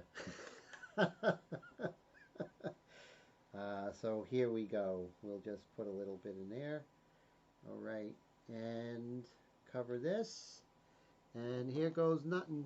All right, so I'm going to test the flow.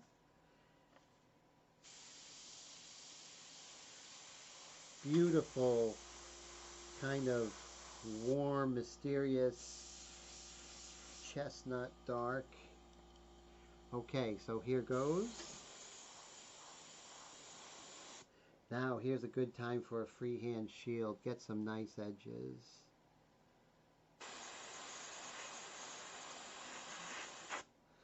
See that? That's a little too nice, but that's okay. We can always dust that back. I went a little crazy. Okay, and so for tonight, I want to definitely thank Mr. Michael. Thank you so much for your super chat. And thank you, Jesse. You guys are just amazing. Just fantastic. I really appreciate you. And so thank you for that. Thank you, everyone, for hanging out. And that is great. If you get a chance, before you go, just hit that like button. If you haven't subscribed, please subscribe. I'm always trying to get more subscribers. More subscribers means even a bigger community. We all can learn from each other. Plus, you know, you'll be alerted when new live streams come up. Like this was a pop-up live stream, wasn't scheduled. So if you're, you know, if you're a subscriber, you're going to be alerted, which is great.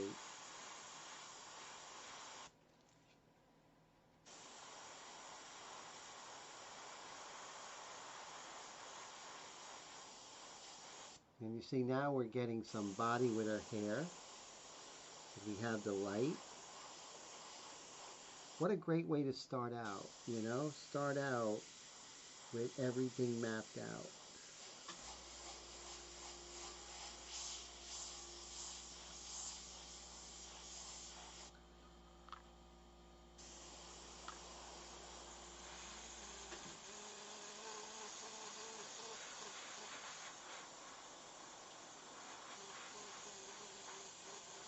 And we're going to have some really hard edges that we're going to have to fix. But that's the price of getting clean, beautiful, hard edges. You're going to have to clean it up. Meaning you're going to have to get rid of some hard edges that are there because of it. But that's easily fixed. And Michael says, Cobalt Blue and Violet, I believe that's what I use for the GTO. Very cool.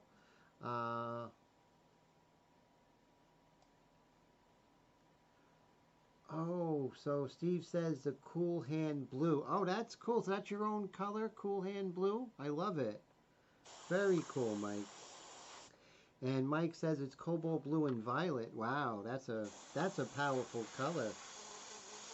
I know in oils that would be really strong. I'm going to start softening that edge right now.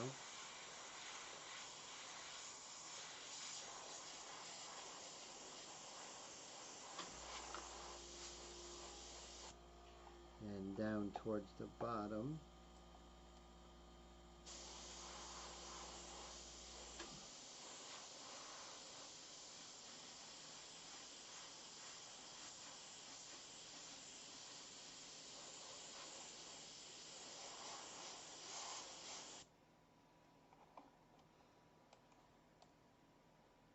And this color is a great color to start working in some of the darks of her background behind her, the dark of the background behind her.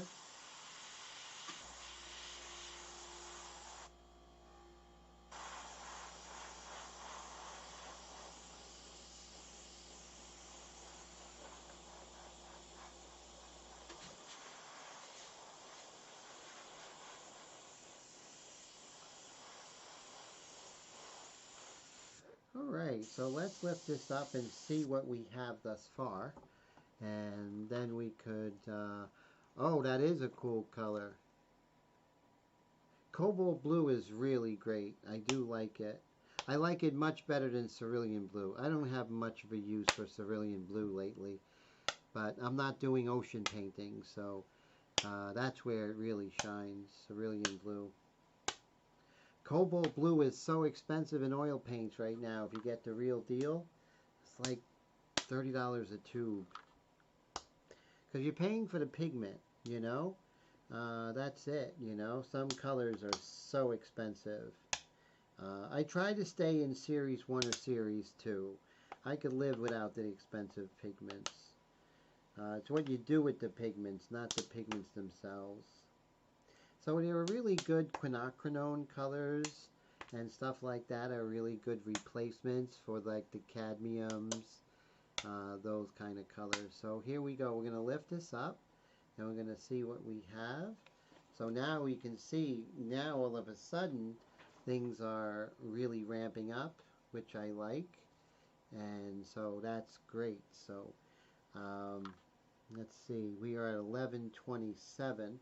So what I'll do as we're closing out, I'm just going to show you how I would work in the dark of this over here. Let me show you. So I would come in with a stencil that I cut, which is like I call the silhouette stencil. And it basically just covers the silhouette. And we'll make sure we have the right size.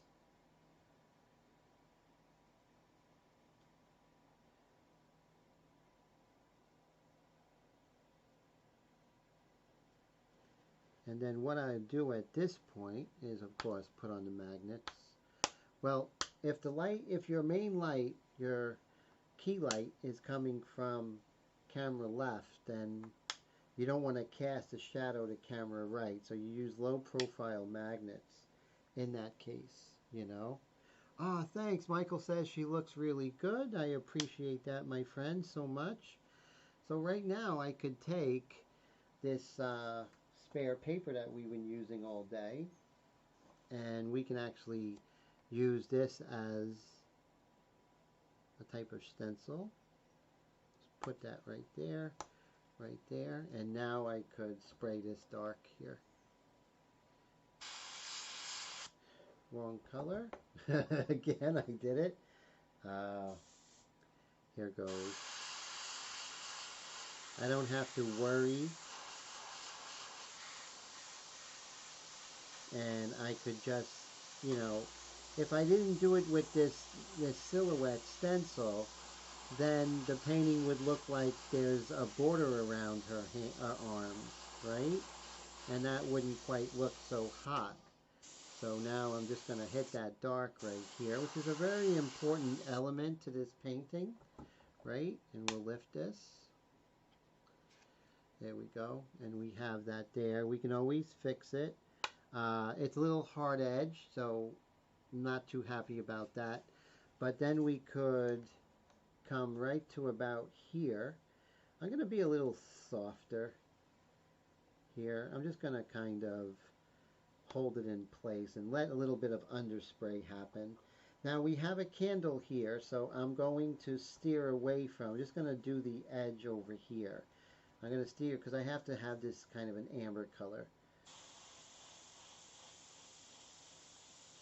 So I'm going to spray with, you know, kind of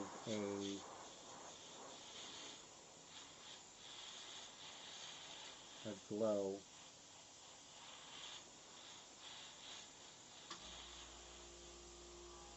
But now I have this beautiful edge now. So we're working on edges, right? And really having her come forward. She's the star of the painting, not the candles. But the candles are important supporting actors. Okay, so there we go. And it's coming down just a little bit, so we can always fix it freehand, no problem. There we go. So now we can lift this up. And we do have this coming up, but just to show you guys, we'll just come right here and show you where we are and how an underpainting in oils is really with using Createx colors. Look at that. So now that's a really nice beginning of an underpainting. I have my contours, I have my darkest dark, so I know I can go darker into the face. I can work on the edges. I can even leave the edges later for the oils, but I want to take it to that next level. So next week with this painting, we're going to go ahead, start hitting those candles and really get everything beautifully situated. So when we come in oils, it's just going to be like, you know, moving into an apartment where the furniture is already set, right? That's how you look at it, considering I just moved. So guys, take care everybody, and I hope you have a great rest of the week. No, you'll see me tomorrow, hopefully. So tomorrow at 9:30 Eastern Time, we'll be doing part 3 of Persephone Underground, number 3. And so we're going to be working in here, and perhaps we may be using the wet palette by Redgrass. So that's going to be exciting. Looking forward to that. So everyone, thank you so much for hanging with me on this Tuesday. Merry Christmas week, and so I'm looking forward to talking with you. If you have any questions, email me, paintinglyphs@gmail.com. Oh, see you tomorrow night. I'm so looking forward to seeing you all. And thank you so much for making my Tuesday amazing. I really mean that.